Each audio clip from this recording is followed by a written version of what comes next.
Eu voltei agora pra ficar. E aí, pessoal? Brincadeiras à parte, aqui é o professor Lucas e hoje nós vamos falar um pouquinho mais sobre biotecnologia. Vem comigo. Bom, meus queridos, hoje eu vou falar um pouquinho sobre a técnica de eletroforese.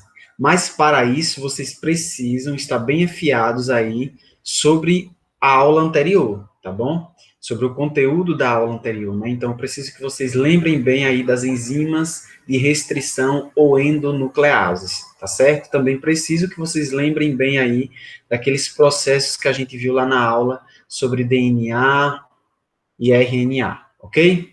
Bom, a técnica de eletroforese consiste na separação de fragmentos de DNA utilizando um campo elétrico. Então, obviamente, né, esses fragmentos de DNA, eles são obtidos a partir dos cortes que ocorrem a partir das endonucleases, ok? Então, a gente vai utilizar, então, uma amostra de DNA, né, vou pegar uma amostra de DNA e vou submeter aí a essas endonucleases. Essas endonucleases, então, né, com sua especificidade, vai cortar lá o DNA em vários fragmentos, ok? Bom, esses fragmentos, então, eles vão ser postos em uma placa contendo um gel de algarose. Essa algarose, gente, ela é produzida a partir de algas, e esse gel de algarose, né, nessa placa, vai receber uma corrente elétrica. A partir dessa corrente elétrica, meus queridos, os fragmentos de DNA, aí no passo 3, eles vão se deslocar em direção ao polo elétrico positivo, tá? Como assim, professor? Essa placa, ela vai ter dois polos, um polo elétrico positivo e um polo elétrico negativo. Quando essa placa de gel contendo os fragmentos, ela recebe essa corrente elétrica, os fragmentos de DNA, eles vão acabar se deslocando em direção ao polo positivo, tá certo? Bom, esses fragmentos, como eu já disse, né, eles são produzidos aí a partir das endonucleases, que vai cortar essa amostra de DNA, e a gente vai ter fragmentos de diferentes tamanhos, tá certo? Então, a gente vai ter fragmentos maiores e fragmentos menores. Os fragmentos maiores, pessoal, eles conseguem se deslocar com menor facilidade ao receber aí essa corrente elétrica. Então, eles são mais lentos. Já os fragmentos menores, eles já se deslocam com maior facilidade, então são mais rápidos. Dessa forma, quando se retira essa corrente elétrica, o que é que acontece? Os fragmentos eles vão parar em diferentes posições nesse gel aí de algarose, tá bom? Então, para que a gente consiga visualizar esses fragmentos, são utilizados aí algumas substâncias como corantes, tá certo? E aí, nesse caso, é bastante utilizado o brometo de etídio como corante. Esse corante aí, no caso, ele vai se aderir a esse DNA, esses fragmentos, e ao ser iluminado com raios ultravioletas, acontece que esses fragmentos eles vão florescer, né? Vão emitir uma luz. Então, com isso, é possível a visualização das bandas de DNA, né, desses fragmentos de DNA, tá certo? Para ficar mais claro para vocês, não se preocupem, eu vou mostrar agora a imagem. Então, o que é que acontece? Eu vou pegar uma amostra de DNA, não é isso? Essa amostra de DNA está aqui, ó, nesse, nesse tubo, certo? Então, eu tenho uma amostra de DNA aí que pode ser, por exemplo, uma amostra de sangue, saliva, cabelo, enfim, né? Eu vou ter uma amostra biológica aí, certo? E aí, essa amostra biológica, ela vai conter, obviamente, aí o DNA do indivíduo. O que é que acontece? Esse DNA, então, ele é tratado, né? Eu vou colocar aqui as enzimas de restrição. Essas enzimas de restrição vão cortar esse DNA em vários fragmentos, grandes e pequenos.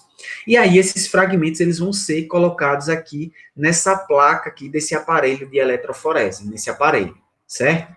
Essa placa que vai conter o gel de algarose, né, obtido a partir de uma alga, e logo depois, né, esses fragmentos aí, ao receber uma corrente elétrica nesse gel, esses fragmentos eles vão começar a se movimentar em direção ao polo positivo, né? Vejam, a gente coloca eles aqui nessa região negativa e eles vão se deslocar em direção ao polo positivo devido à corrente elétrica, tá? Então, eles vão aí se movimentando, né, uns mais rápidos, outros menos rápidos, devido ao tamanho, né, do fragmento, e no final é que a gente retira essa corrente elétrica, esses fragmentos, então, ficam ali parados, certo? Em posições diferentes.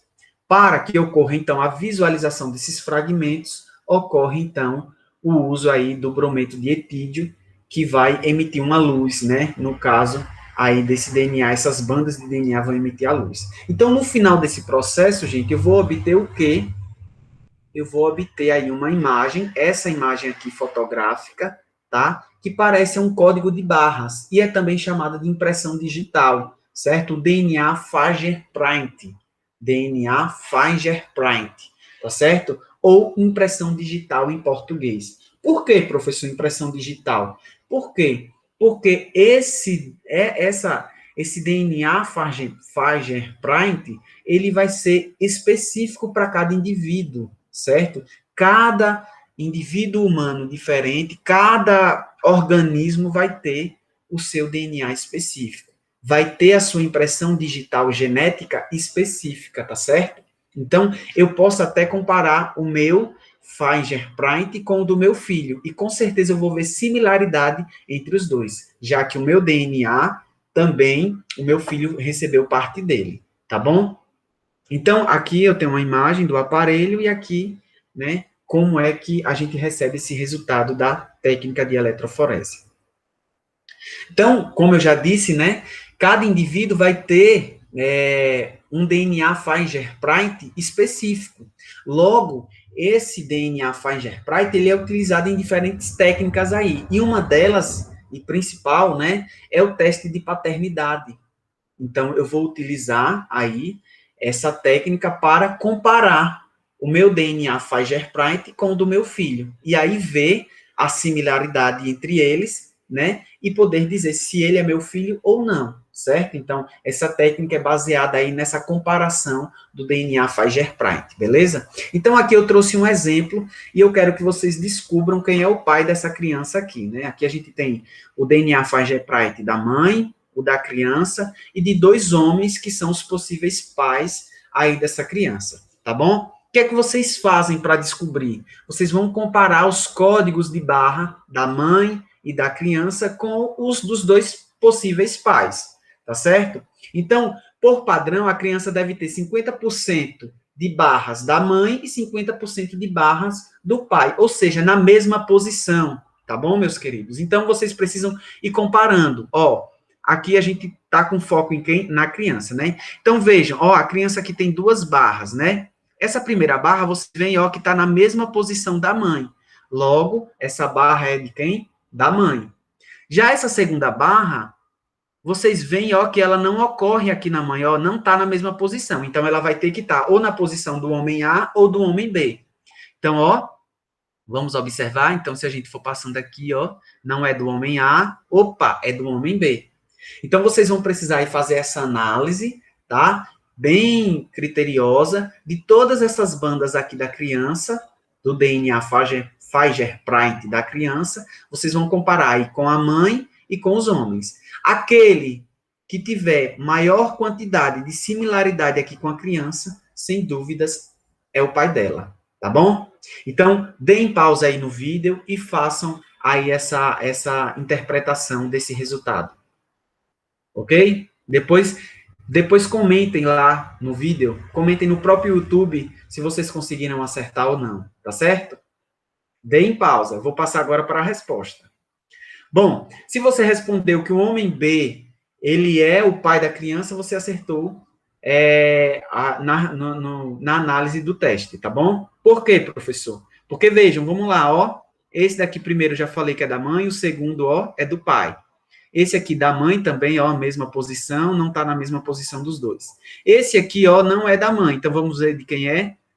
Opa, não é do homem A, também é do homem B, vejam.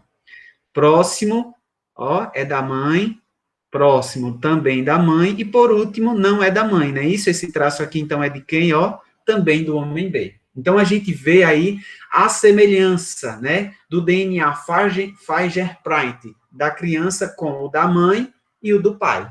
Logo, a gente sabe aí que o homem B, ele é o pai dessa criança, tá certo?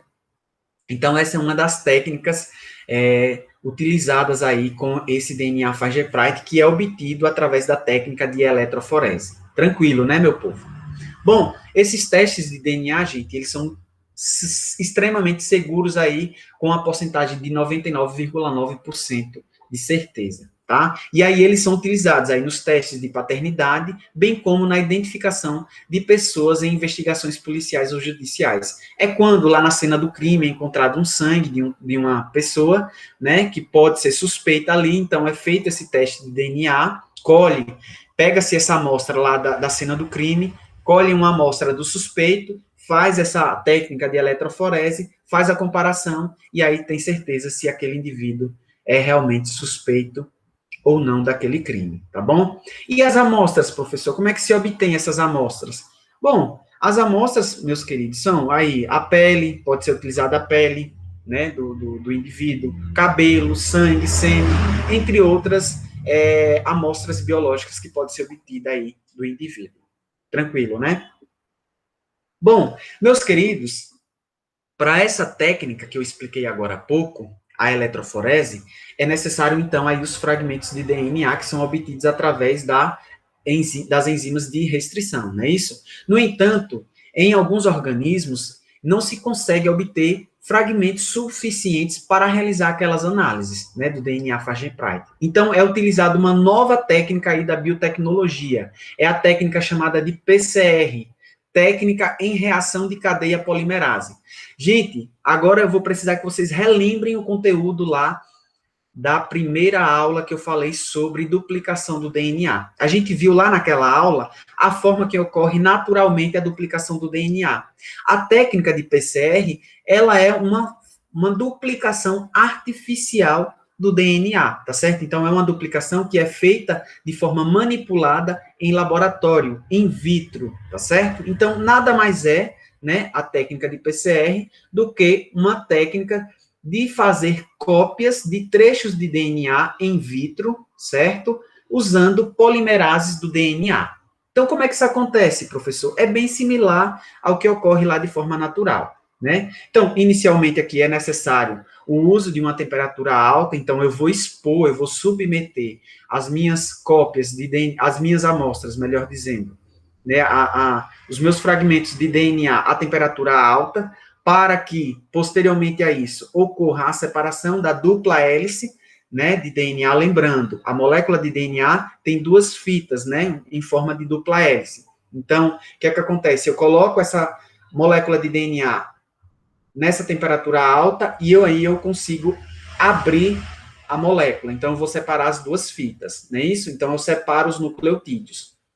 Feito isso, com a temperatura já mais baixa, novos nucleotídeos são inseridos em cada uma das fitas. Então, eu vou produzir novas fitas, novas moléculas de DNA, tá certo? Essa inserção de novos nucleotídeos, de novas bases nitrogenadas, ocorre através aí das enzimas polimerases do DNA. Então, no final, eu vou ter aí novas moléculas de DNA, uma quantidade maior de DNA, né? Uma quantidade maior aí desses fragmentos, e aí eu consigo realizar a técnica que eu falei agora há pouco, certo? Aí, no caso, a técnica de eletroforese. Tranquilo, né, gente? Bom, aqui eu trago um momento da reflexão e discussão para vocês, né? A gente sabe que o DNL tem sido importante aí na identificação de pessoas, né, para esclarecer dúvidas e até aí em questões da justiça. Mas isso tem grandes implicações éticas, tá, pessoal? O simples fato de fazer um exame aí pode trazer grandes prejuízos para algumas pessoas e benefícios para outras, né? Então, prejuízos, por exemplo, psicológicos, né? Uma pessoa que cresceu sabendo que o pai era aquele indivíduo e depois descobre que não, né? Essa pessoa pode sofrer sérios danos psicológicos, ok? E também, da mesma forma, pode trazer benefício para aquele que sempre procurou saber quem é o pai e não tinha como agora tem essa possibilidade. Bom, em alguns países, a realização do exame ele só pode ser feito sob o controle da justiça, certo? Sobre a ordem da justiça. Aí eu peço para vocês navegarem, pesquisarem agora para entender como é que isso acontece aqui no Brasil, certo? Então, pesquisem aí, né, fatos, resultados de exames, né, divulgados aí na mídia, famosos, resultados famosos aí divulgados na mídia, e também eu quero que vocês procurem saber aí como é que ocorre, né, a obrigatoriedade da realização desse exame aqui no Brasil, certo? O que é que a lei diz sobre o uso desses exames aqui no Brasil? Tranquilo? Façam aí a pesquisa.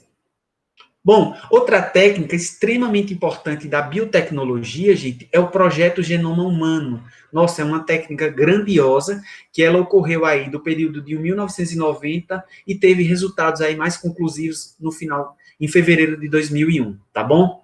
Nessa técnica, pessoal, mapeou-se, ou seja, visualizou-se a enorme sequência de nucleotídeos do genoma humano. Então, analisou todo o DNA do ser humano, tá certo?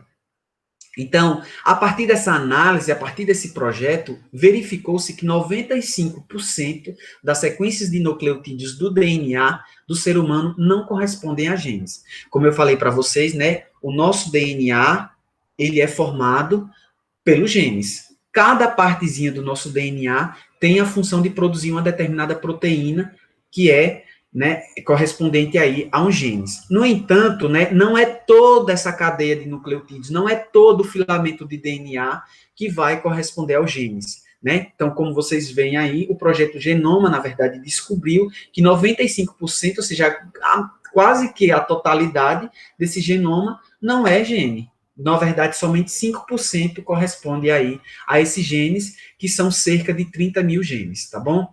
Professor, e qual a importância desse genoma humano?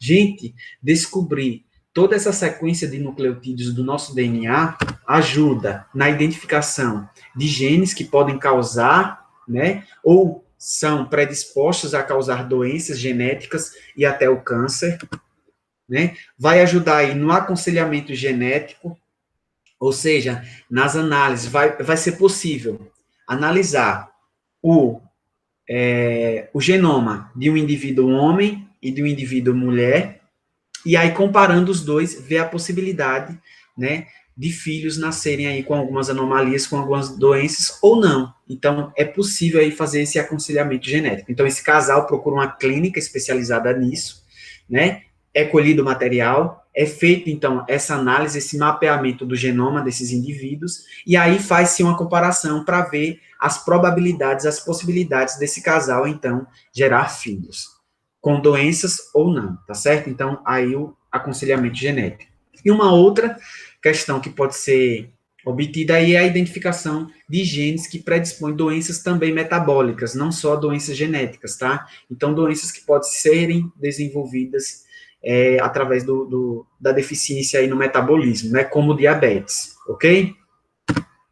Bom, aqui novamente eu trago aí um pouquinho de sugestões de pesquisa para vocês, né, correlacionando aí com a nossa sociedade. A gente sabe aí que a conclusão do projeto Genoma, ele é um passo extremamente importante na identificação e funcionamento dos genes, né, e na produção, obviamente, das proteínas a partir desses genes.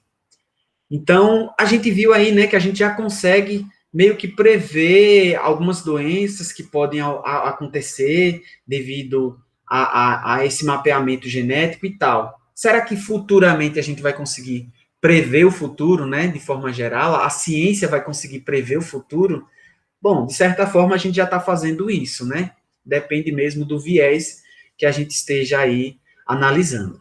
Bom, pessoal, apesar disso, né, dessa importância do projeto Genoma que eu citei até agora, é preciso tomar certos cuidados, porque esse projeto, ele traz uma série de discussões e incertezas, né, tanto éticas e legais. Então, nesse sentido, é necessário a privacidade de informações, né, desses genomas, uma segurança e eficácia dos testes genéticos, é preciso ter certeza. Imagina aí você dizer que você tem uma predisposição a ter tal doença e, na verdade, isso está errado. Né? Isso causa problemas aí, né, de psicológicos e até físicos mesmo, de questões de preocupação. E também é necessária aí uma justiça no uso dessa informação, né? Não é simplesmente fazer por fazer, ok? Bom, então, a nossa aula de hoje, conteúdo foi isso. E aí agora eu aguardo vocês responderem as atividades e me enviarem aí os registros pelo Google Sala de Aula, tá certo? Grande abraço do professor e até a próxima aula.